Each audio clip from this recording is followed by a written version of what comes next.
show shortly. So join in, share, tell other people to join in and share too.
Welcome, everyone, to Mexican Crossing Lines with your hosts, Cindy Gomez-Schempp. And Duke Gomez-Schempp. You're listening to 88.1 FM, KPPPLP, Fargo-Moorhead, where we are adding local color to your airwaves. And today's update on coronavirus will focus not only locally but globally on what is happening with this worldwide pandemic. I want to start off by inviting folks to call us, leave a message if you have questions, concerns, comments about the coronavirus, whether it's related to being tested, being seen, getting medical attention, getting supplies, being exposed. Wherever you are listening from, feel free to call into our call-in line at 701-566-0917. That is a message line, so if you leave us a message, we'll be able to play it on our next program.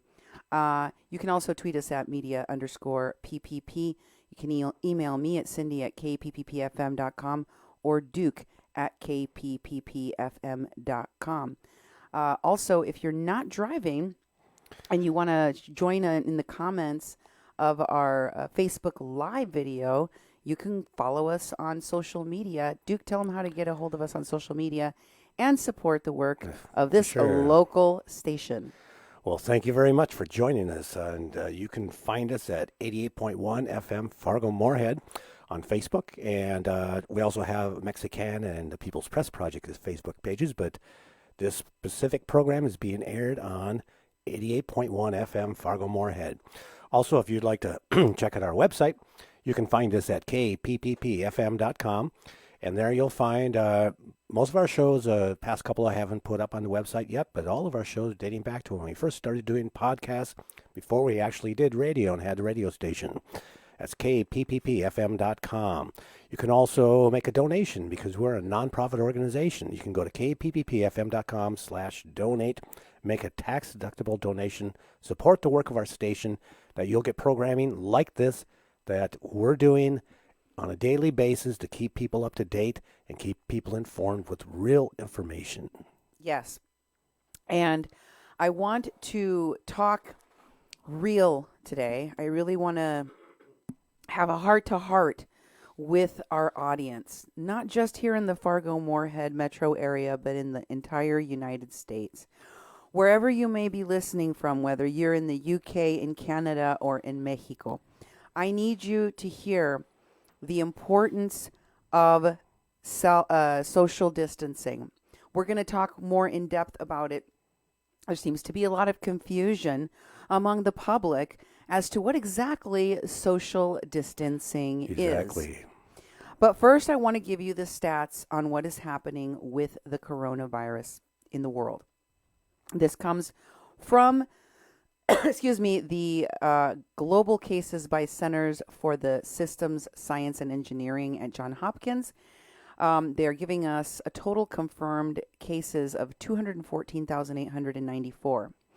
Here is how confirmed cases go by country, and I'm just going to go through the ones that have the highest numbers to date. In China, 81,102. In Italy, 35,713 cases. And to date, they have had 2,978 deaths as a result of those cases in Italy. In Iran, 17,361 cases, 1,135 deaths. In Spain, it's 13,910 confirmed cases and 623 deaths. In France, 9,052 cases and 148 deaths. In South Korea, it is 8,413 cases and 84 deaths. And in the UK, there are 2,642 cases and 71 deaths. Now, I'd like to talk about America for a moment and where we are right now in the United States.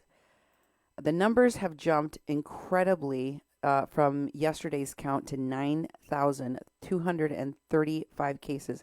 Remember when we didn't even have 2,000 cases, Duke? Yeah, and it's just going up really, really quick, and it's because there's testing going on. And No, there isn't testing happening on a wide scale. No, none. We still haven't got testing available in most states, and in some states, the testing is halting altogether, folks. Really? The numbers are going up not because we're testing. They're just spiking because of cases that are being found. Yes, of course, some of these cases need to be confirmed, but I think that as the supply of tests is made available to states on a more massive scale, this number is going to jump even higher and faster. You know, one reason for that is because we really don't have a good concept of social distance. Not something we're used to. You know, we're used to doing things just the way we do them, and to have a community quarantined.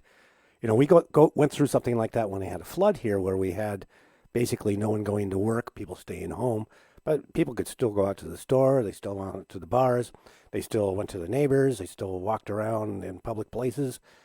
We're not used to not being able to do that, and a lot of people have refused to do that, and they haven't taken this information seriously, and they haven't been practicing staying away from people.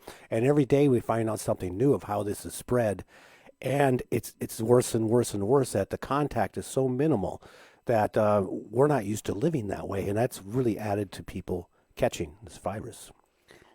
One of our listeners comments that.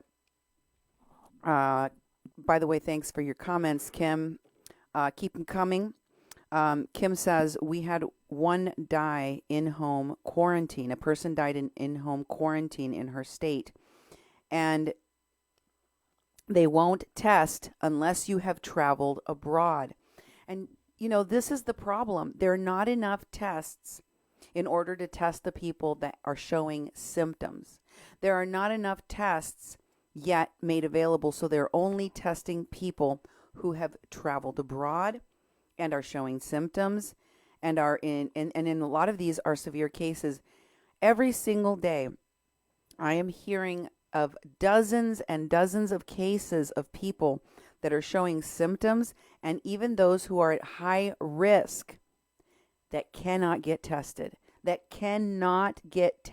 Wow. Duke. Wow. They called doctors, hospitals, the CDC, and everybody keeps passing them back and forth. I was told to call here. You're supposed to call there. When you call there, they tell you to call the other place, Mm-hmm. and they're getting the runaround. What does that tell you, Duke, when you get the runaround from the institutions that are supposed to give you medical assistance? Well, the first thing I think of is they're not prepared. Exactly. It's not that they don't want to do this; they're not prepared. They've had their normal loads of how many people they're treating. They're equipped to do a small percent of the population, which is natural sicknesses and accidents. They're becoming overwhelmed very quickly, and that's one of the biggest concerns that most of the policymakers have is that our health infrastructure cannot handle all these people that are going to need attention, which is really scary because none of us can get sick. None of us can get hurt. None of us can come down with the virus. There won't be a place to be treated. And that's going to have a really bad effect on our community and people and our livability. We currently have 8,979 active cases. 256 have closed because they have resolved one way or another. 106 of those 256 have recovered and were discharged, which is 41% of the numbers. Wow. Of the closed cases. But 59%, exactly 150 people, have died. So the numbers of those that are recovering is not catching up to the numbers of those that are dying. Wow. And that's very concerning. Many states are showing much higher numbers. New York, of course, we knew Washington was one of the places that they had a lot of cases.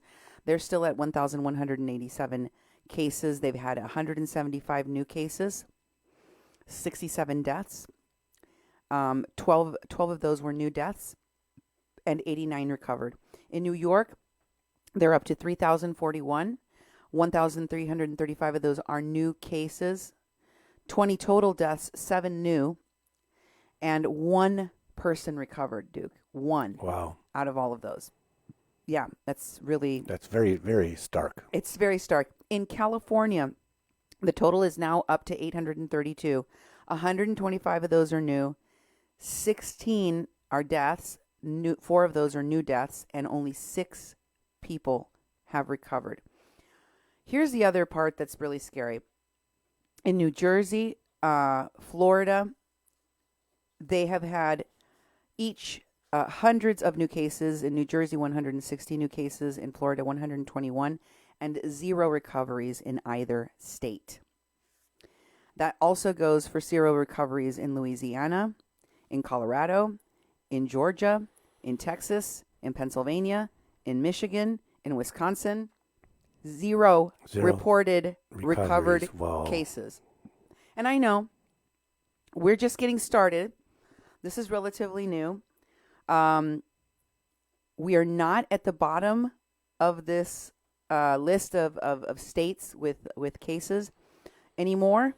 West Virginia has 1, and they are at the bottom. North Dakota now has 6 confirmed cases, 3 new cases, and since last reported, and of course, no recoveries reported yet, but also no new deaths.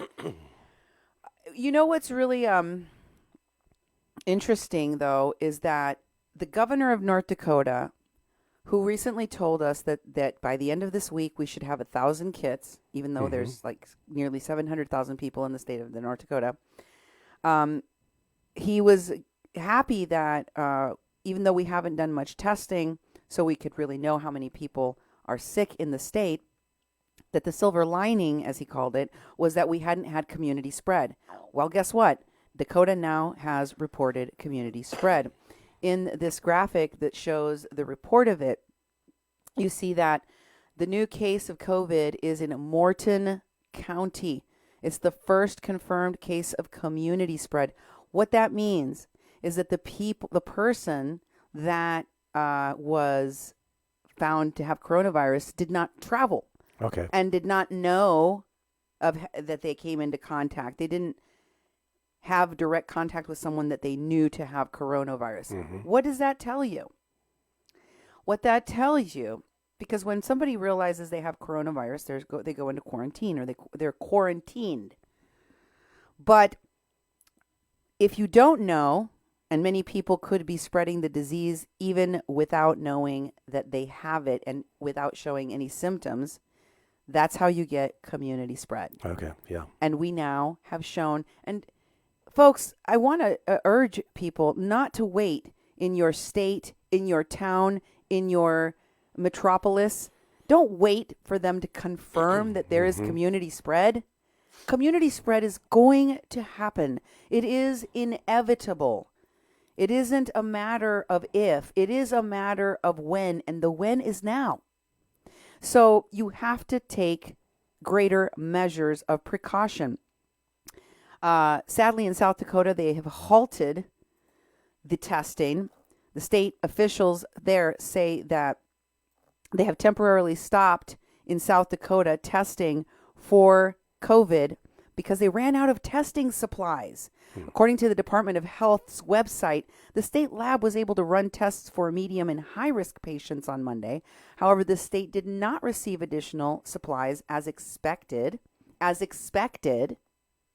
to run tests beyond Monday. Wow. Isn't that distressing, Duke? Yeah, it definitely is. I was listening to the governor of Minnesota today in a press conference, and he was talking about, I forget how many, there's like 360 or 380 million people in the United States.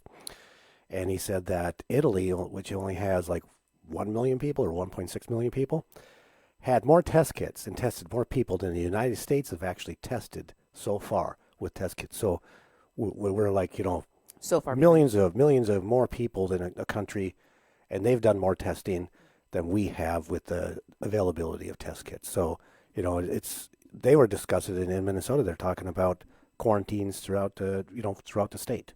It's really something astounding. And what's scarier is that once we get the tests, I think people are going to panic a little bit, because that's when we're really going to start to get numbers that are real. Yeah. We'll actually be able to see how many people are sick when we can test those that don't have symptoms, that don't feel sick.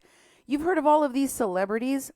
Most of them got tested without showing symptoms and without being sick. Wow. Celebrities and sports stars, apparently we have tests for them, Yeah. even though they aren't showing any symptoms. Why is it that the famous and the super rich can get tested? But, why is Idris Elba able to get tested? But why is Tom Hanks getting tested? Exactly. Why are the basketball players getting tests, but not the healthcare workers of America? At the very baseline, at the very least, every nurse, every doctor that is putting their lives on the line to do their job, first responders, why can't we get them tested? Why can't we protect our first responders, our police officers?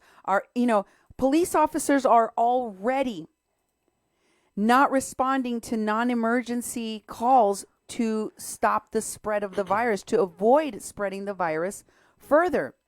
In fact, did you know that in Iran, they released 85,000 prisoners temporarily just to keep the virus from spreading inside of the prisons?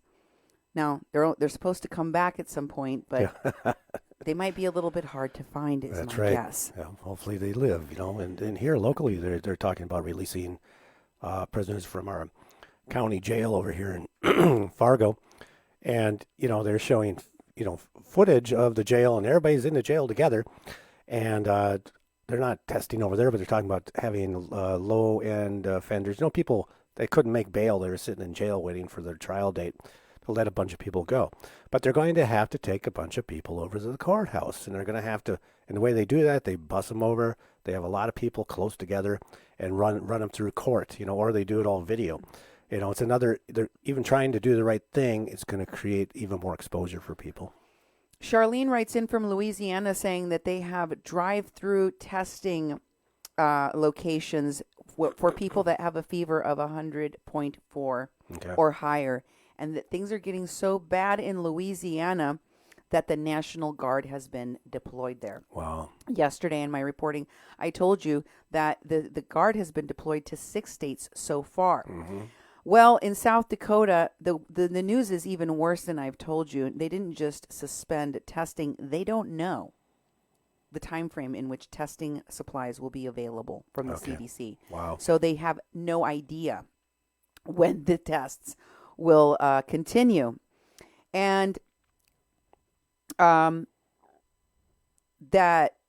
the Sanford and Avera Health Centers in the state of South Dakota will continue to treat people based on their symptoms despite the lack of tests. That's good. No, it's not. Let me tell you why. Of course, they're going to continue to treat people and test and give them medication, whatever. But every person that is in distress, that thinks that they have COVID-19 and is going to a clinic or a hospital and they know that they're taking a risk going to one of these places because there's going to be other infected people there. That's true. Because they think that they're going to get tested, because they think that they're going to get the proper treatment.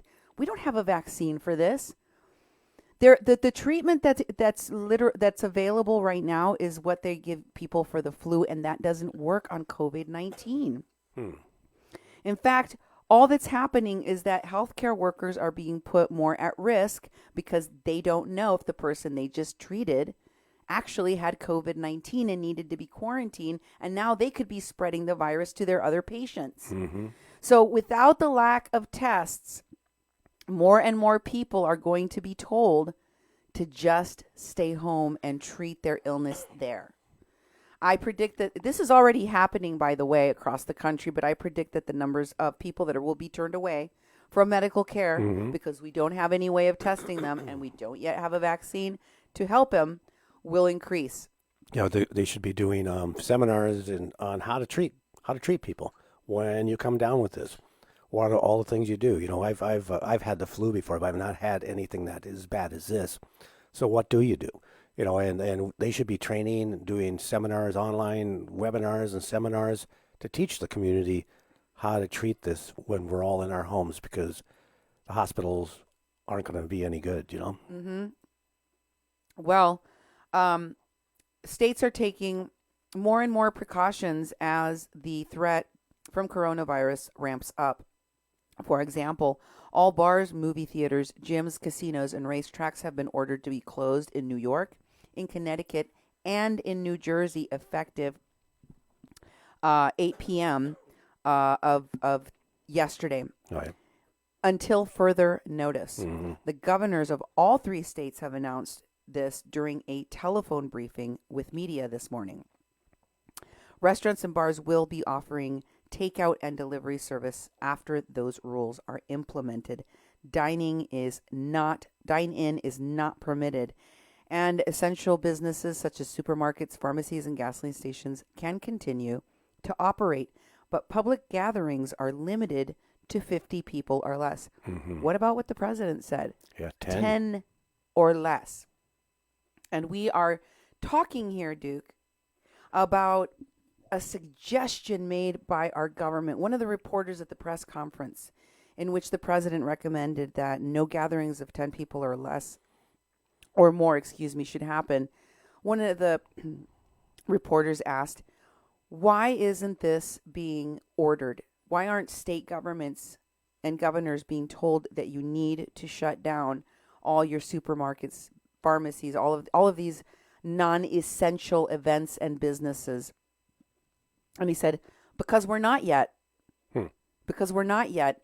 And I really think, that the reason why we're not yet has a lot to do with the American attitude of all of our rights and liberties and making sure that we hold on to our rights and liberties. We don't, as Americans, we don't like to be confined. We don't like to be told what to do. Exactly. We don't like to be told that we can't go out. We definitely don't like to be told in our private business, our private company, what we can and can't do and how we do commerce. Not to mention the fact, and this is true, there are a lot of people in this country that simply cannot afford. They cannot afford to stay at home. They cannot afford social distancing because they will be homeless. Yeah, I've got bills due. I've got to pay our mortgage. I've got to pay credit card bills and our internet bill and all these things. And it's like if total money stops, it's like I'm not going to be able to do that. And utility companies have said, well, we're not going to shut you off. Internet companies haven't said that yet. Phone companies haven't said that yet. But locally, we've had utilities saying we're not going to shut people off. If you don't pay your bill, we're not going to come and disconnect you. So that's one step. But you're totally right. That is the arrogance of us Americans is that we don't want to be told what to do, and if the commerce, which is privately owned, for the government to say you have to stop working right now. I mean, that's something I've never seen in my lifetime. Plus, in Congress, they're talking about these aid packages, and they're dragging their feet. And they've got to go through both houses. I mean, they have to agree. They're talking about giving everybody $1,000 by the end of April. They said a couple of disbursements might happen like that. But again, that legislation hasn't passed. You still have the Democrats in the House that have to approve it too. And I think that they're just going to screw it up. I think that would be something that would make sure people go home and stay home if there was a cash infusion into the household, and how to actually get it to, and all that stuff has to be worked out. I don't believe this government can move that quickly with giving everybody $1,000 in this country because they can't even produce a test. Not even in a national emergency, which we are currently in. And the saddest part of what you just said is that there are a lot of people that think that we are number one. We are the number one economic power, global power, and that we will take care of our own, that we will take care of our people in this crisis. And a lot of people are hoping that those disbursements are going to be coming in the next few days when, as you said, they haven't passed anything. How long do you think, theoretically, it could take for them to pass a stimulus package? They could pass it tonight. It could be passed tonight. And then they'd be working on the details. IRS might be the one that's responsible. But then again, you have how many people are working at the IRS right now? It's tax season, and how are they going to disperse it? They could pass it tonight and figuring out the mechanisms for people. How do they do mass emailing? I mean, there's people without the internet too, it's going to be a mess. I wish it well.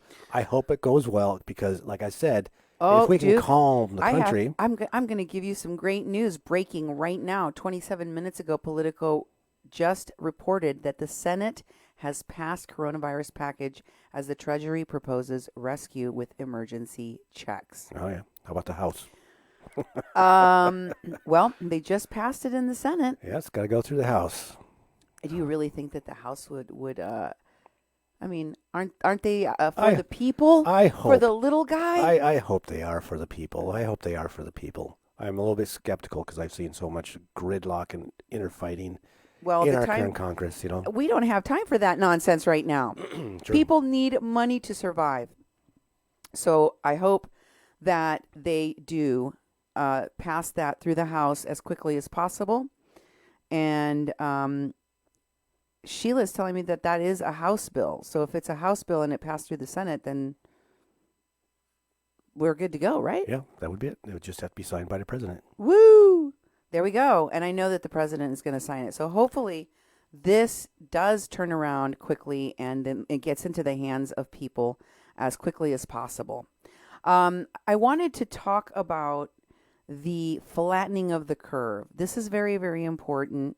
And a post from Greg Cook illustrates why we need to do something about the death rate and the reported deaths, because he has been plotting the data from World Meter for U.S. and Italy.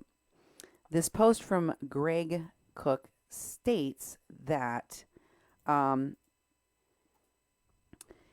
if you align the curves with each other from World Meter for the U.S. versus Italy for COVID cases, okay, it looks like the spread of the virus in the U.S. tracks almost exactly with the same as Italy. As of yesterday, and he posted this a day ago, as of yesterday says the U.S. numbers match with where Italy was on March 6th. This would suggest that we're about 10 days behind Italy. It does not appear that there is any slowing of the growth of new cases at this time. So hopefully some of the measures being taken around the country to limit movement and large gatherings will help. And then he edits it and says, updated with the correct date. I have also added the data on reported deaths. It looks like the U.S. is rising, but a little slower, at a little slower rate than Italy. So, folks, we have to accept that we are not going back to normal. Yeah. And I'm not just talking about social distancing and, staying in your homes or self-quarantining. I'm talking about the possibility of this going on for months and possibly for up until the vaccine is available.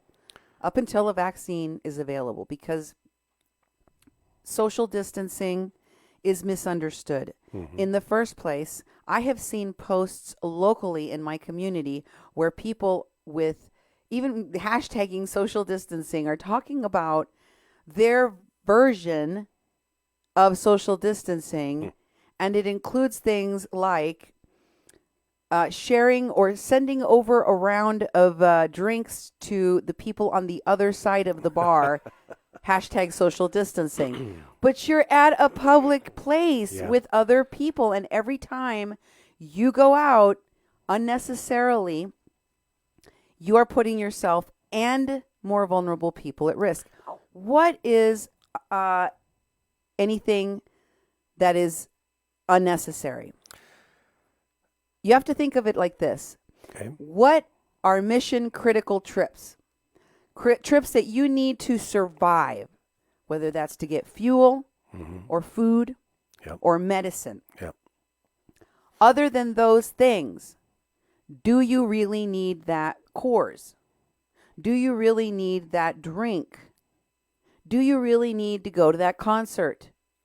Do you really need to see that sports game? Because these are the kinds of things that people are doing in order to maintain their social circles and, of course, to de-stress themselves.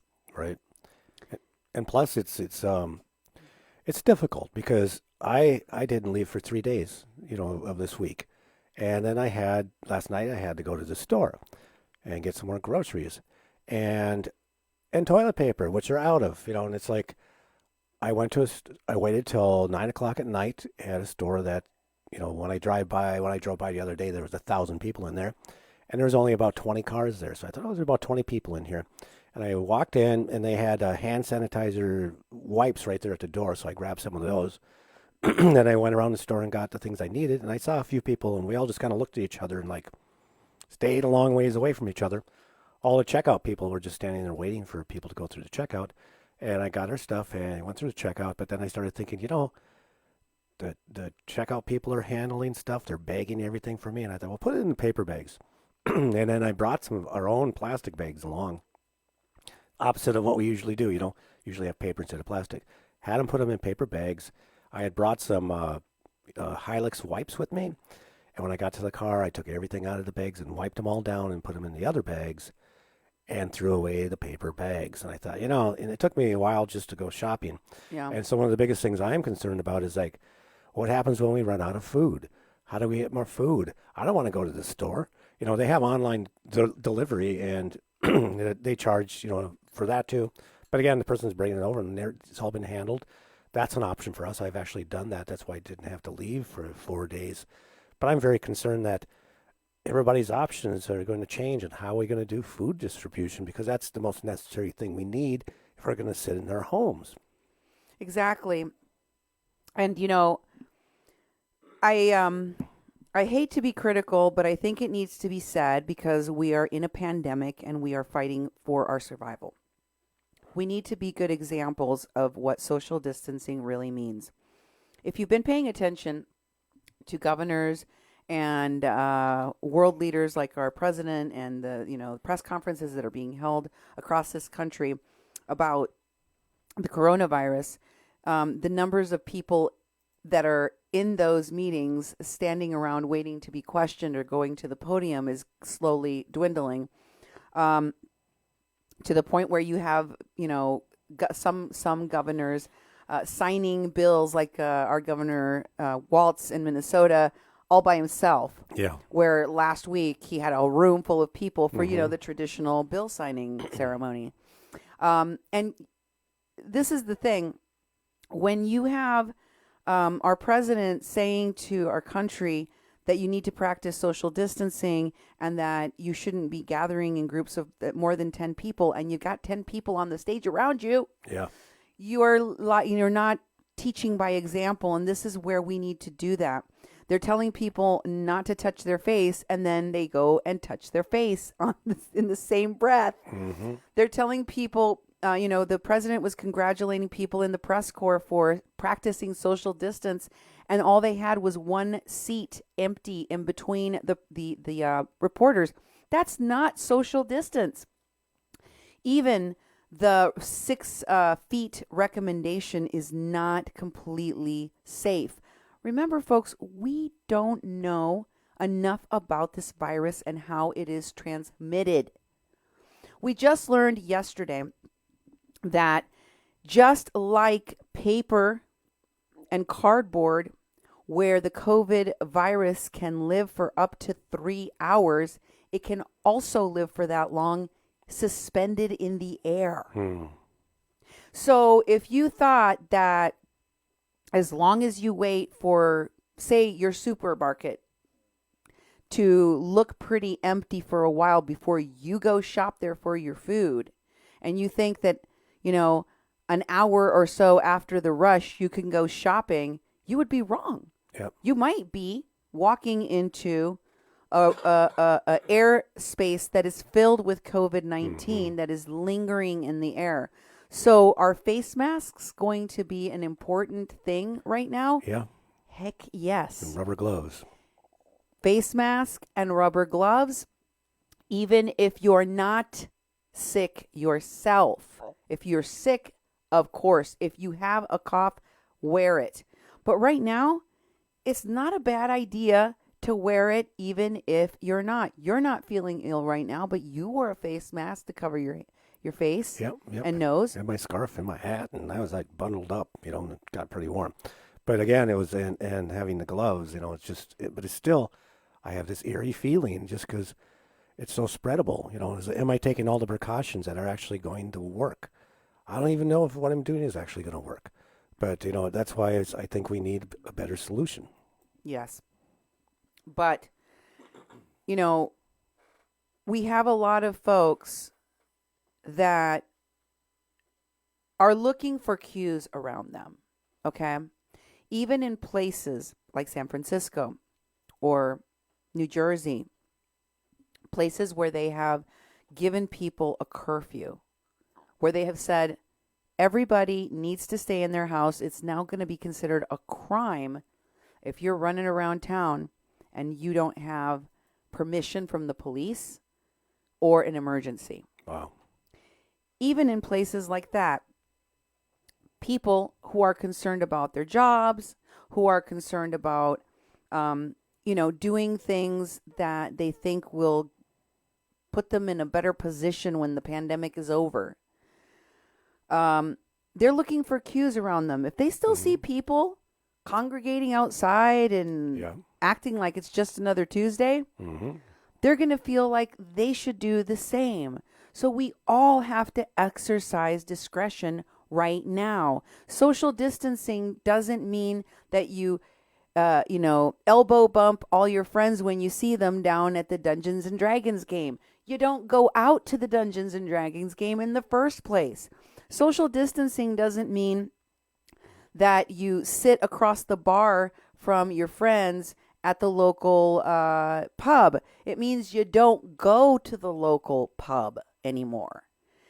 Social distancing doesn't mean that you sit a seat away from someone in church or a pew difference from someone. It means we don't go anymore. Okay? You just have to think of things from the perspective of long-term survival. And I'm going to share a link to an article that came from the technology review, MIT's technology review, talking about how long this could really, in technical terms, how long we could have to stay inside. Really? Yes. Now, let me tell you that the British are finally figuring it out. In fact, I have a video for you that shows you the extent to which things have been going wrong in the UK. The UK video is one of I don't know what his title is. His name is Boris, I think. Yeah.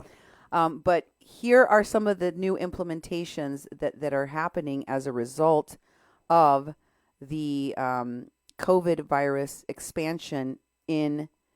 We're going to go right to the video, if you would, please. Yeah, I'm trying to find it in here. UK video right there. Yeah, I gotta shut something off though. Okay. Well, here we have the UK video in which they're talking about the new changes in the UK. Here it is. From tomorrow, if you have coronavirus symptoms, however mild, either a new continuous cough or a high temperature, then you should stay at home for at least 7 days to protect others and help slow the spread of the disease. We advise all those over 70 with serious medical conditions against going on cruises, and we advise against international school trips. At some point in the next few weeks, we are likely to go further, and if someone in a household has those symptoms, we will be asking everyone in that household to stay at home. I must level with you, level with the British public. More families, many more families, are going to lose loved ones before their time. So the most dangerous period is not now, but some weeks away, depending on how fast it spreads. The most important task will be to protect our elderly and most vulnerable people during the peak weeks when there is the maximum risk of exposure to the disease and when the NHS will be under the most pressure. Yeah. So, in fact, in the UK, people over the age of 70 are now told they can't leave their homes. They're basically asking all people over the age of 70 to quarantine themselves. Excuse me.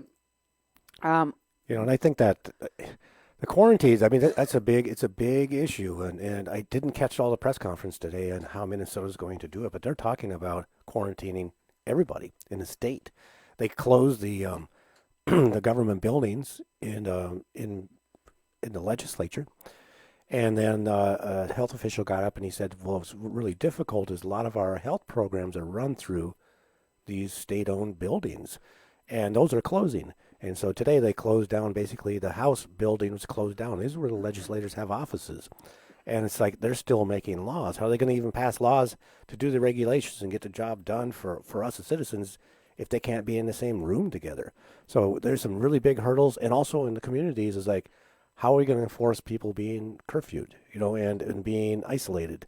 And, there's a lot of work to do, and it's going to take a lot of cooperation from all of us to be able to put things into practice, and try it all out. We got to try it all out and try to make it work. And we might not like how it is, but we've got to do it as a community. And there's a lot of people saying we're such a great community. We can do this. We can get through this. I'd like to encourage people really to try. Yeah, and we have to set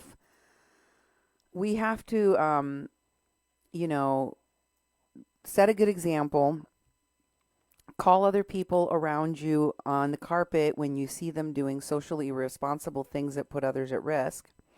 Because enforcement is going to be almost non-existent. I mean, if the law enforcement isn't responding to misdemeanor calls because they don't want to spread the virus, do you really think they're going to be out on the street arresting people because they decided to venture outside of their home? Mm-hmm. I don't think that enforcement is going to be, on the top of the list of what law enforcement and first responders are going to be worried about during this pandemic. Yep, I agree. Right? I mean, they're just not going to have the bandwidth for it. Mm-hmm. But, even though it is now widely agreed upon, even by Britain finally, that every country needs to flatten the curve and impose social distancing to slow the spread of this virus, so that the number of sick people at once doesn't cause the healthcare system to collapse, as it is threatening to do in Italy right now. That means the pandemic needs to last at a low level until either enough people have COVID to leave most immune, and that's assuming that immunity lasts for years, which we don't know. Yeah, we don't know. We don't know anything about this. Or we have a vaccine. Mm-hmm. How long would that take? And how draconian do social restrictions need to be? Mm-hmm.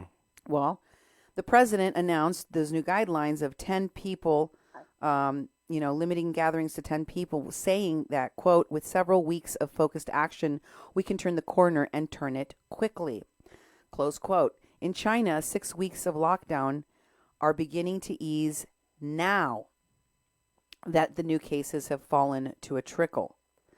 But it won't end there. As long as someone in the world has the virus, breakouts can and will keep reoccurring without stringent controls to contain them.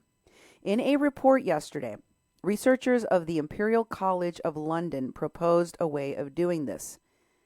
You have to impose more extreme social distancing measures every time admissions to the intensive care units start to spike. We need to do that even before we have a bunch of people going to the hospital. Yeah. I am not waiting until there is a run on the hospitals, and we already have hospitals that are at the the brink of going over that point where they have to start treating people in tents like we're in a war. Mm-hmm. And we haven't even started testing. Yeah. Like, we're early into this and we're already falling apart. I want to show you the social distancing graphic that gives you an idea of, how much more of this we may have to endure. Until a vaccine is created, which could take 18 months or more, we will be at risk of spreading the virus as soon as we end measures of social distancing or self-quarantining or whatever you want to call it. So as soon as we leave our quarantine setting, if we don't have a vaccine yet, we're going to go right back into pandemic numbers, right? Yep. We need to think about preparing to hunker down for a longer period of time. That's just the way that it is. To suppress the spread in Britain, widespread schools and university closings might also be necessary, although Ferguson worried about its impact on staff and hospital nurses with school-aged children. In the forecast, the models envision the strict measures of the coming months. They hopefully would be loosened, but as soon as they are, the viral spread could come roaring back. Wow. The major challenge of suppression is that this type of intensive intervention package will need to be maintained until a vaccine becomes available, potentially 18 months or more. Given that, we predict that transmission will quickly rebound if interventions are relaxed. That means that just 6 weeks or 7 days or however long your government has told you that you need to practice social distancing, self-quarantining, only going out for mission-critical purposes, it could be for a year or longer. Oh, my God. If we don't have a vaccine, the only thing that's going to happen is contagion. Intermittent social distancing, triggered by trends in disease surveillance, may allow intervention to be relaxed temporarily in relatively short time windows, but measures will need to be reintroduced if or when case numbers rebound. You just need to be aware of it. Yeah. Look at what's happening. Switzerland only has 3,028 confirmed cases. The Swiss are like us last week. Yeah. Okay? And they are already The Swiss already are facing a collapse in their hospital systems 10 days in, and the virus just keeps on spreading. Switzerland's healthcare system could collapse by the end of the month if the new coronavirus keeps spreading at its current rate, government officials warned this Tuesday. Boy. And in Central America, excuse me, Honduras is taking drastic measures unseen in the United States and other countries so far that I know of. According to Bartolo Fuentes' post, it says that March 18 at 11:59, from March 18 in the afternoon at 11:59 up to the 22nd of March, police barricades and military had been placed at the entrances and exits of the country. Wow. They have one at the Democracy Bridge, it's called, in San Pedro Sula, at the exit at Santa Rita that takes you to Tegucigalpa, at the road, the highway to Tela, and only justified entrances and exits from the country will be allowed by the military. Otherwise, you have to stay. Whoa. So, effectively, Honduras has been able to basically close its exits to the country. Wow. Meanwhile, in Mexico, Andrés Manuel López Obrador is still holding rallies, still advising people to hug each other, as I showed you yesterday, and even denying, as he goes into his morning press conferences, hand sanitizer. Watch as he walks right past the guy dispensing the hand sanitizer and pushes him away, and walks confidently into the press conference as every other person and his administration behind him takes the Purell, puts it on their hands, and uses the hand sanitizer. Take a look. There's the guy handing the hand sanitizer out, and he just goes, nope. Walks right past him, and you see every official wringing their hands as they apply hand sanitizer to their hands. Look at them. All of them. And they have 3 chairs there. They're not a sufficient distance apart. You know, they definitely should be further apart. The reporters are all next to each other, too. And the reporters are all sitting. Yeah. Mexico is doing little to nothing. And guess what? It's dropping the peso like a stone. Really? Yeah, the peso is falling against the dollar very precipitously. In fact, there was an alert posted that the peso is now hovering at around 24 pesos Whoa. and 3 cents per dollar. Oh, that's half. That's half of. It's less. It's more than half of what it was at. That's horrible. It was at 55 cents, which was low for a long time.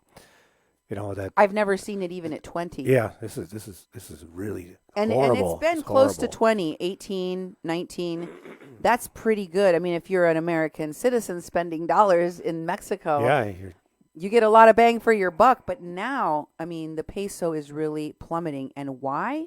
It says in this post that was made in the news about the plummeting peso that Mexico is drowning without a quarantine. The peso drops to a historic low. That is what is being said in the news. Wow. And folks, NPR wants you to avoid using. NPR News reported that 911 would like you to stop calling there to report your coronavirus cases. That's not the appropriate use of 911. Use the non-emergency numbers. Please do not bother the 911 people to ask about virus symptoms when they are acute. Remember, we don't have testing and we don't have vaccines, so most people are going to be told to treat themselves at home. Yeah. Help is on the way in 6 states. The National Guard have now been deployed to help with the coronavirus treatment. And in order for us to do a better job of treatment and care of ourselves at home, if that is going to be how things are going to go, let's take a look at the symptoms.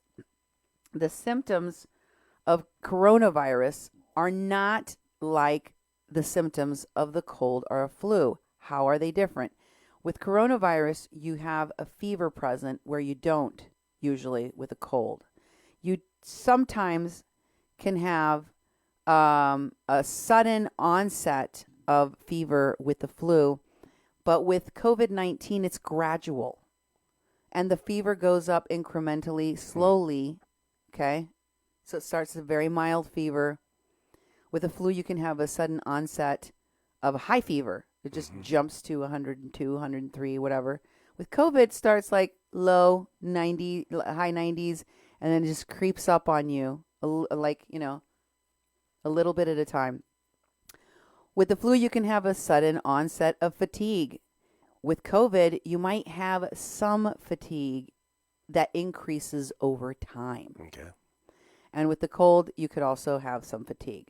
So you have to learn to distinguish the differences between what's a cold, what's a flu, and what could be symptoms of COVID-19.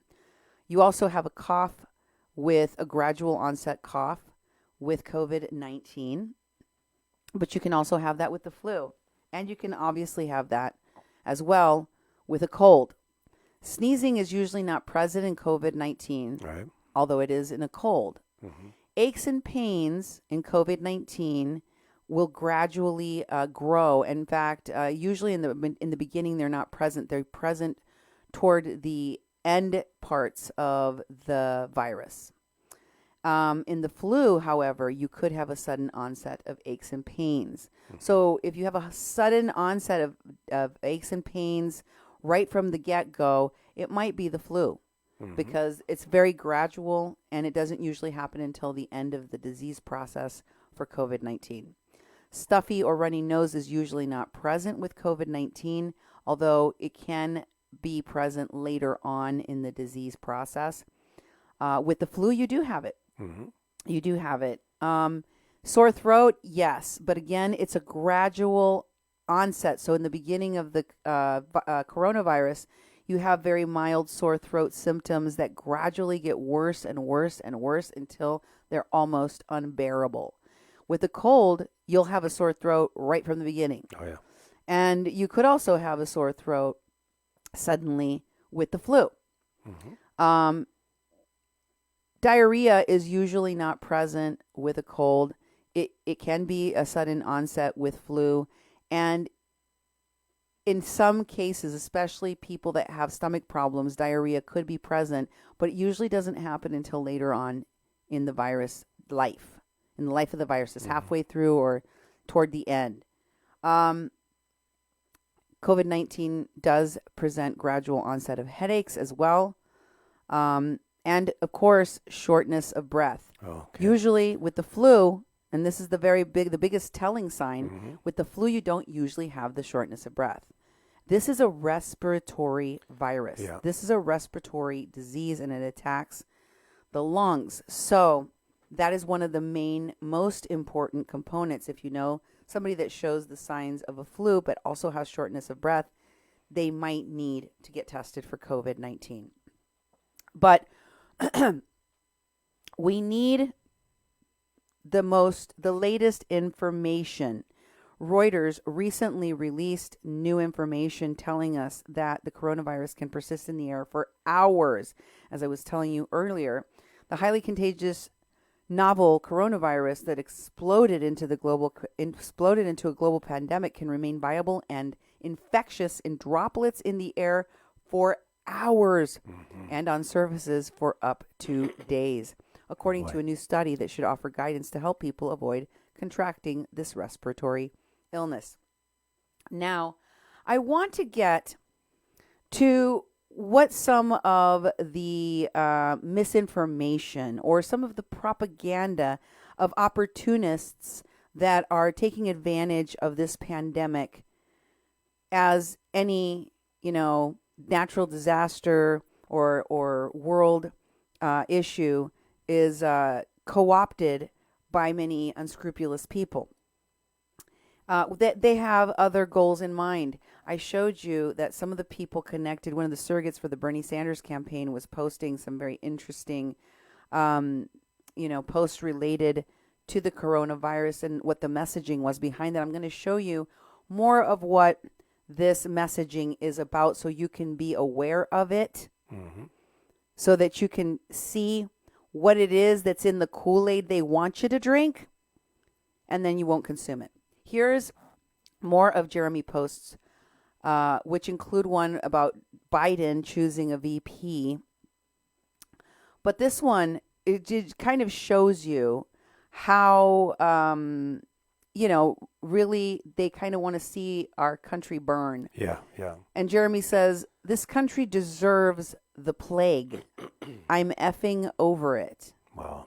And there's a lot of poop emojis. This is how this man feels about our country. You want to see massive death. You want to see the burning, the death, the destruction. It sounds very much like that is the case, and they really don't care what happens. And I also showed you that the anonymous groups are mobilizing to combat the coronavirus. And these autonomous groups that are organizing and it's going down are anarchist groups. That is what they are. They're anarchist movements. So in going through what this super, super, super long blog is about, I found some of the language that gives you an aha moment about the propaganda that they're peddling. Take a listen to what they wrote. It says, in the face of this growing class anger, which threatens to boil over. Did you know that that's what was going on during this pandemic? No, I didn't. There's a lot of class anger, then it's about to boil over. Wow. Into a potential insurrection wave. Elites have already begun to loosen a few chains out of fear. From talks of a stimulus package to a moratorium on paying interest on student loans, police suspending arrests for minor offenses, and scaling back patrols in general, the push to release nonviolent offenders, AT&T ending its caps on data, the suspension of evictions in many cities, and Detroit turning water back on to residents who have unpaid bills. In short, poor and working class people everywhere should recognize that those in power are afraid. I don't think they're afraid. I think they're scared for our lives. They're not afraid of us. They're scared for us. It goes on. Seize this time. Seize the time. In this moment, every day, people should have to seize the initiative and get organized before a new normal takes hold and the state can re-solidify its authority. The Trump administration will try to do this through blunt violence and police orders, as already the National Guard is streaming into various cities. Democrats and the neoliberal media, on the other hand, will push for the country to come together behind Joe Biden, assuming that the November 2020 elections are even held. Welcome to A Mexican Crossing Lines. If you're just tuning in, you're listening to 88.1 FM KPPP LP Fargo Moorhead, where we are adding local color to your airwaves. With me in studio is my producer and partner in life, Duke Gomez-Schempp. And what do you think of this propaganda nonsense that you're hearing from these anarchists about the state of our country and the insurrection coming? They're trying to cash in on any sort of disaster. And they're doing their framing, they're faketivists, and they want to topple the government, and cause destruction. They're putting this stuff out to talk about class warfare, and they're so misguided, and they're trying to seize an opportunity to be significant, which they're not. But they do have influence. People do listen to them because they're very, very radical. And so I think it doesn't surprise me that they're trying to jump into something here. So they're going to gather people, and I don't know what they're going to do. Well, let me tell you, buildings.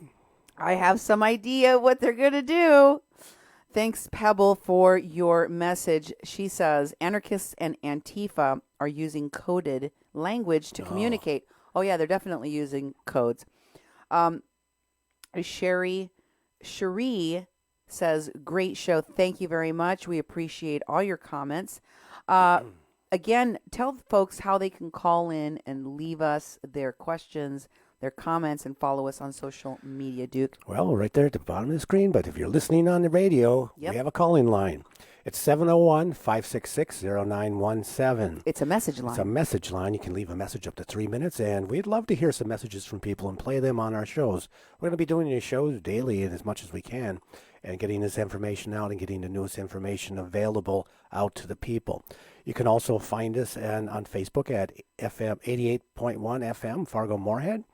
You can find our website at kpppfm.com, and you can email me, Duke, at kpppfm.com, or you can email Cindy at kpppfm.com. So there's plenty of ways to get a hold of us, and please send us more information. The more of us working on this, the more stuff we can produce. There's only a few of us here hunkering down in Moorhead, Minnesota in the studio, and we're doing the research. And so if you can do something and get us pertinent information, we would appreciate it.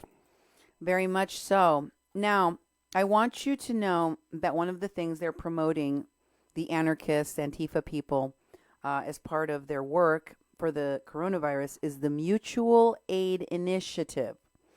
What is mutual aid? Do you know? No. Where I'm going to share a video that they posted on YouTube and their blog about what mutual aid is, and this is what they had to say.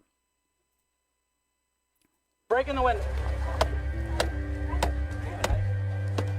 In the beginning, it has a man going into the water. There's an overturned boat, and they're trying to pull somebody out from underneath. They're grabbing the person's arm. It's pulling a woman out. She was underneath the boat and drowning. And now they're showing the Anarchist Mutual Aid Handbook. Mutual aid is a guiding factor behind anarchist practice and an essential framework for understanding anarchist views on social organization more broadly. So, what is it exactly? Well, in its simplest form, mutual aid is a motivation at play anytime two or more people work together to solve a problem for the shared benefit of everyone involved. In other words, it means cooperation for the sake of the common good. Understood in this way, mutual aid is obviously not a new idea, nor is it exclusive to anarchists. In fact, the earliest human societies practiced mutual aid as a matter of survival, and to this day, there are countless examples of its logic found within the plant and animal kingdoms. To understand anarchists' specific embrace of mutual aid, we will need to go back over 100 years to the writings of the famous Russian anarchist Peter Kropotkin, who, in addition to sporting one of the most prolific beards of all time, just so happened to be an accomplished zoologist and evolutionary biologist. Back in Kropotkin's day, the field of evolutionary biology was heavily dominated by the ideas of social Darwinists such as Thomas H. Huxley. By ruthlessly applying Charles Darwin's famous dictum, survival of the fittest, to human societies, Huxley and his peers had concluded that existing social hierarchies were the result of natural selection, or competition between sovereign individuals, and were thus an important and inevitable factor in human evolution. Not too surprisingly, these ideas were particularly popular among rich and politically powerful white men, as it provided them a pseudoscientific justification for their privileged positions in society, in addition to providing a racist rationalization of the European colonization of Asia, Africa, and the Americas. Kropotkin attacked this conventional wisdom when in 1902 he published a book called Mutual Aid, A Factor in Evolution, in which he proved that there was something beyond blind, individual competition at work in evolution. Kropotkin demonstrated that species that were able to work together, or who formed symbiotic arrangements with other species based on mutual benefit, were able to better adapt to their environment and were granted a competitive edge over those species who didn't or couldn't. In today's metropolitan societies, people are socialized to see themselves as independent, self-sufficient individuals, equipped with our own condos, bank accounts, smartphones, and Facebook profiles. However, this notion of human independence is a myth. promoted by corporations and states seeking to mold us into atomized and easily controlled consumers, concerned primarily with our own short-term well-being. The truth is that human beings are incredibly interdependent. In fact, that's the key to our success as a species. Do you ever spend time thinking about where the food you eat or the clothes you wear come from? What about the labor and materials that went into building your house or your car? Left to fend for ourselves without the comforts of civilization, few among us would survive a week, let alone be able to produce a fraction of the myriad commodities we consume every day. From the Great Pyramids commissioned by the pharaohs of ancient Egypt to today's global spanning production and supply chains, the primary function of the ruling class has always been to organize human activity, and everywhere that they have done so, they have relied on coercion. Under capitalism, this activity is organized through either direct violence or the internalized threat of starvation created by a system based on private ownership. Okay, let's analyze what they're really attacking, because I want you to get an idea of the messaging and what are the main points behind the messaging of these anarchists. They don't like corporations. Yep. That's right, Amy. They don't like corporations. They don't like governments. They don't like capitalism. They like anarchy. They like chaos. They are messaging about a lot of things in here. You want to know what I didn't see? More about social distancing. The one thing that is necessary to flatten the curve. The one thing that you would think would be part of mutual aid, right? Yep. In this whole blog, this is the only mention of social distancing, the one and only, and I swear the thing has to be 20 pages long. Huh. And this is the only time, and they don't talk about it, they don't bring it up in a positive light. It's more like they're complaining about it. And this was for the state of New York. They have all listed all the resources for the entire country that they have of anarchists. Mm-hmm.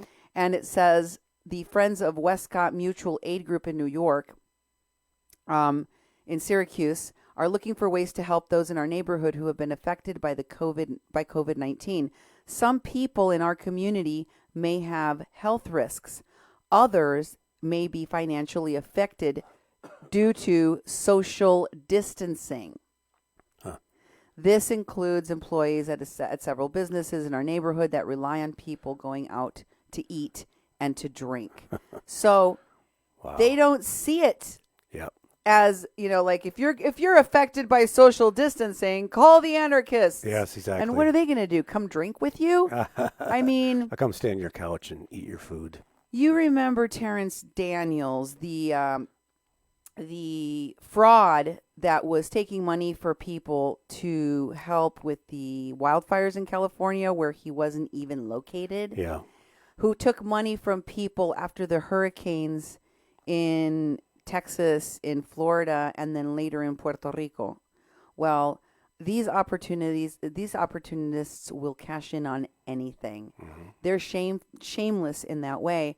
And here, Terrence is making his, belittling attack on capitalism, and he calls it end stage capitalism.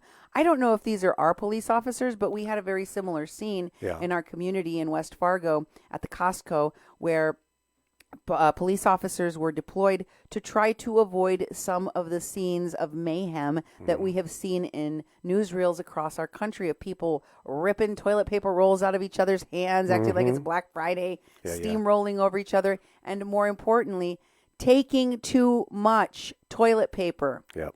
There has to be someone in our country that is enforcing the rules against gouging and against hoarding, so that the rest of the people in the community have a chance to get their supplies. This is not end-stage capitalism, Terrence Daniels. This is protecting our community so that everyone gets a fair share of the resources. Mm-hmm. I don't know if this is our Fargo police, but whoever's police they are, God bless them for being out there making sure to enforce that everyone can get the supplies they need during a pandemic. Mm-hmm. Why is this guy knocking capitalism and he's using the example of the police guarding the toilet paper as that example. He says this is literally what it looks like when your government has run out of good ideas on all levels. You don't think it's a good idea to make sure that resources are available for everyone? Are you like Jeremy White? Do you just want to see it all burn? I was going to play a clip from one of his recent live streams talking about the COVID-19 virus, but I couldn't do it because it was so laden with swear words. Oh, yeah. And I'm going to share a little bit of a Linda Black Elk's video in a moment, but first I want to show you her post in which she talks about how she just recently returned to Facebook. Almost not too long after Standing Rock, Linda Black Elk, who was a constant figure, she was among the group of people in the Medic and Healers Council and the Medic and Healers group, many of whom have no medical backgrounds, including Linda, who's an herbalist of sorts, not a medical doctor. This has to do, or an epidemiologist. This has to do with a virus in a pandemic. This is not about drinking licorice root or making elderberry syrup or telling people what wild sage is best for praying. And unfortunately, people like her that come back to Facebook. Oh, I've come back to Facebook. I can't believe I'm coming back. I can believe it. I can believe that people like you and Terrence and a lot of these other Standing Rock phonies are going to cash in on this like you cashed in on everything else that was harming our country. And you have to understand, folks, misinformation and bad information are just as bad as the people pretending that they're doing social distancing when they're not. Mm-hmm.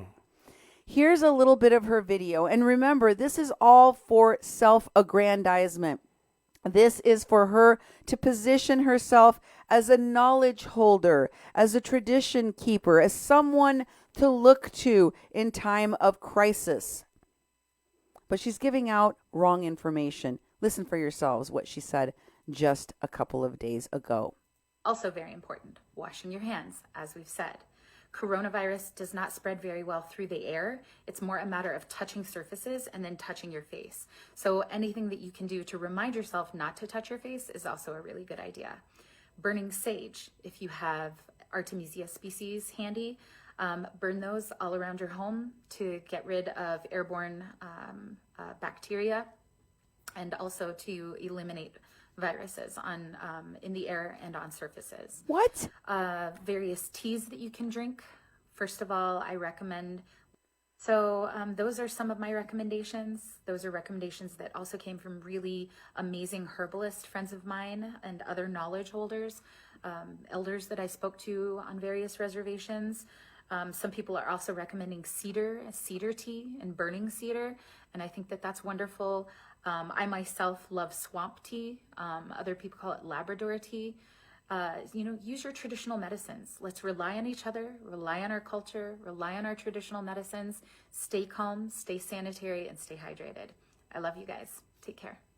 Wow. No, it is not a virus that doesn't go into the air. It lingers in the air for hours, apparently. Mm-hmm. So she was quite mistaken on that. In a more recent post that she made, she actually talks about late stage capitalism too, saying that this is the truth. So she's one of those people that is also promoting the idea that capitalism is bad. Remember, these are all folks that have connected themselves after Standing Rock to the Border Support Network that is helping to bring people to this country. And in another post that she made, she actually goes on to correct herself about saying that COVID wasn't airborne, and she says it appears COVID-19 is more aggressive than previously thought. Eye roll, big surprise. I won't go into my suspicions on its origins, but I will say that it appears to be airborne. So you told people the wrong thing a few days ago, and you still feel that you should be giving people advice. She goes on to say that, stay away from people that are vulnerable. For those of you who have concerns about elderberry, please read my previous repost from my friend. It's amazing and thorough, but most of all, if you have concerns about elderberry, then don't use it. It's that simple, friends. I, however, am going to keep using elderberry like my people have done for thousands of years. Yeah. Well, guess what? It's a new virus. It's a virus, and elderberry doesn't help. In fact, there's an entire article on, and there are many articles like this online telling people that seeking alternative treatments is not going to fix. This is an alternative treatment person. Linda Black Elk is one of those people in our community that consider themselves alternative medicine, holistic medicine. But seeking alternative treatments is a panacea. It's a doesn't fix anything sugar pill. There you go. A placebo. Here it's a placebo effect. And she says, and this article says right there that right now there is no vaccine for COVID, according to the CDC. So beware of claims of cures, including eating garlic, making elderberry, downing elderberry syrup, or guzzling vitamin C. While boosting your immune system, or drinking warm teas, or taking vitamins make you feel better while you are going through this state of quarantine and fear about catching the coronavirus, it's not going to do anything to actually help you get rid of the coronavirus. Not going to cure it. If you've caught it. Nothing at all. And there are some people that are also, like digital smoke signals, ignorantly peddling misinformation about what they are, recommending for people to do, while they do the opposite. Here's Myron Dewey of Digital Smoke Signals, another Standing Rock phony, pictured wearing a mask over his face in an airplane because, guess what? He's flying from Sydney, Australia, as it says right there on the pin, to the United States. Why, thanks for bringing back whatever you were carrying from that country. And he says in the caption there, the mask doesn't protect me. It protects people around me if I am a carrier of COVID-19. I'm taking social precautions for myself and others. You know what social precaution you should have taken, Myron? Don't fly. Don't fly. Travel should be restricted. And of course, this guy, he just flew back into the country because he knew that the borders were probably closing and he didn't want to be left outside. That's right. But he's been in Australia for a long time. On this social media post, he titled, quote unquote, social distancing at the very top. He says the terminology to keep yourself and others from spreading the COVID virus is called social distancing. And he thinks he's practicing it right now by traveling from one country to another and going through the Nevada airport that I'm about to show you he's walking through. That's what some people think in their mind is social distancing. He says many people who have self-quarantined themselves, including myself, are coming back from the screening Awake, the movie that he was a director from. They were there for that. Throughout Australia. He was out promoting his fraudulent movie about what happened at Standing Rock. Yeah. It's been close to a week of social distancing for myself, no symptoms, besides jet lag and waking up on Australian time. Well, no symptoms doesn't mean that you have no COVID. No symptoms doesn't mean that you're not contagious. And no symptoms doesn't mean that they advise for you to travel from one country to the other because you could be a carrier. He says, all my indigenous relatives, go sweat. Go to a sweat where people are. The virus doesn't seem to like the hot. Are you dumb? We just told you, the president just told you, no gatherings of more than 10 people. If you can't go to a mosque and all the churches are closed, what makes you think going to a sweat is a good idea? I don't understand how people like this, who have put themselves out there as leaders, influencers, and elders with knowledge, because they're knowledge keepers of tradition, because they're teaching people in the community, could put their own communities at risk by spreading wrong information just because they have to feel like they're influencers in what is said about a pandemic. This isn't about you. This is about life and death, and it's about the lives of everyone on this planet. You can't continue to pretend that you're a shaman and give out advice about something that requires medical expertise. He goes on to say, all the allies go to the sauna. Australia was in their summertime there, or at least it felt like it. Carry disinfectant wipes. Enjoy, read, learn, heal, work. Check in on your elders. No, don't go check in on your elders. Yeah. Even if you don't have symptoms like Myron. Myron, please stay the hell away from the elders. You could kill them. You've recently traveled from a country that had coronavirus in it. And regardless of whether or not you have symptoms, you could hurt someone or even kill them. Please don't take advice from charlatans like Myron Dewey. Well, I would like to leave everyone with a bit of good information, although I don't know how good it is for the U.S. First of all, I want to show you this video Myron did of him social distancing at the airport. Don't be Myron Dewey, please.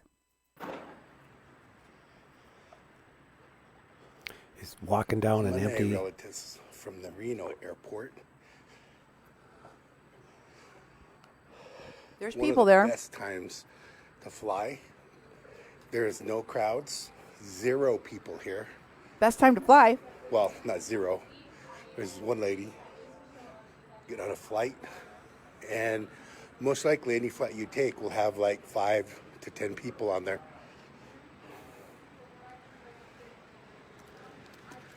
Again,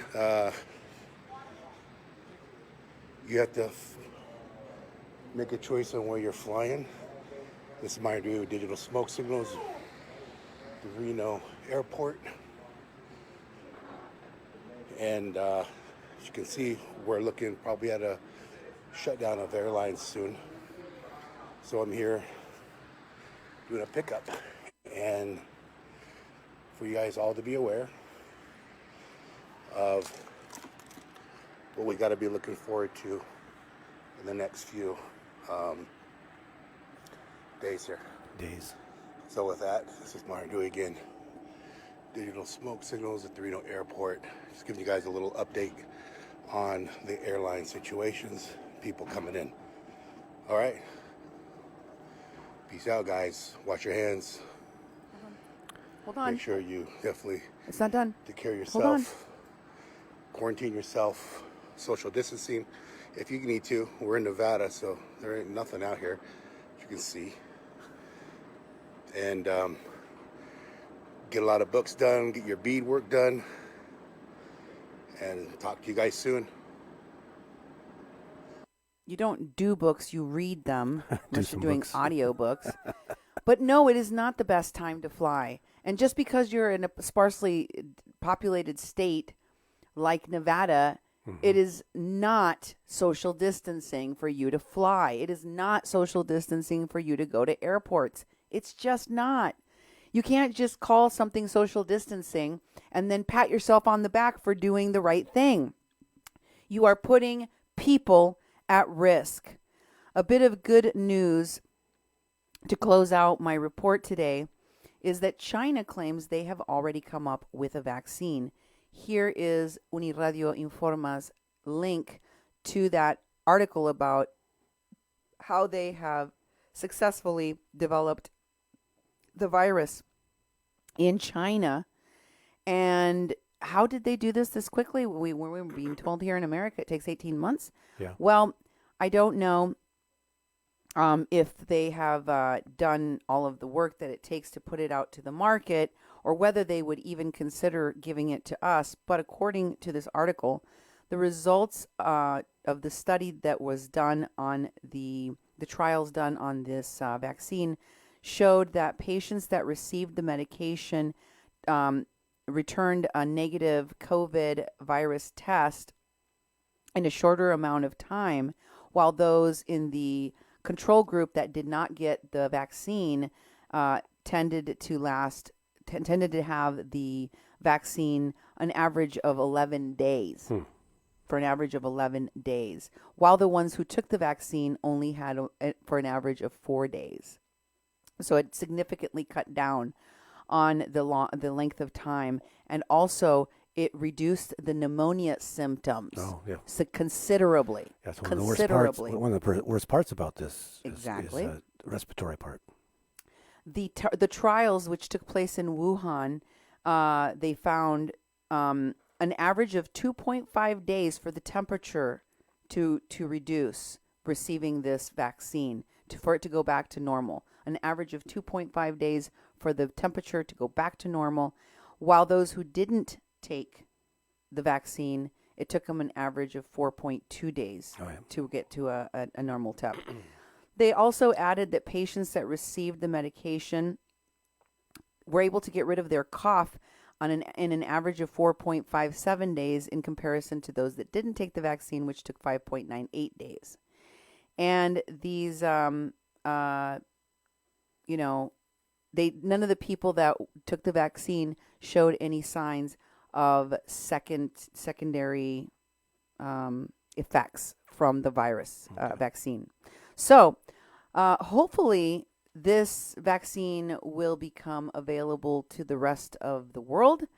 If it's true that it's successful, that it actually works, I would like to see it available as soon as possible for the rest of the world, and especially here in the United States before it gets out of hand and we have the number of deaths that they do in places like China, like Iran, and like Italy.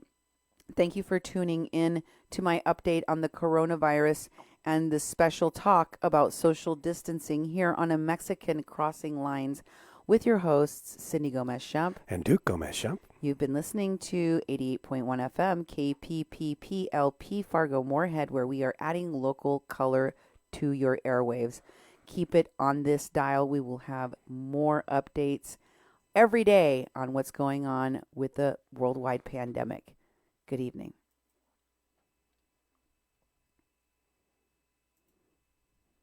It's on mute.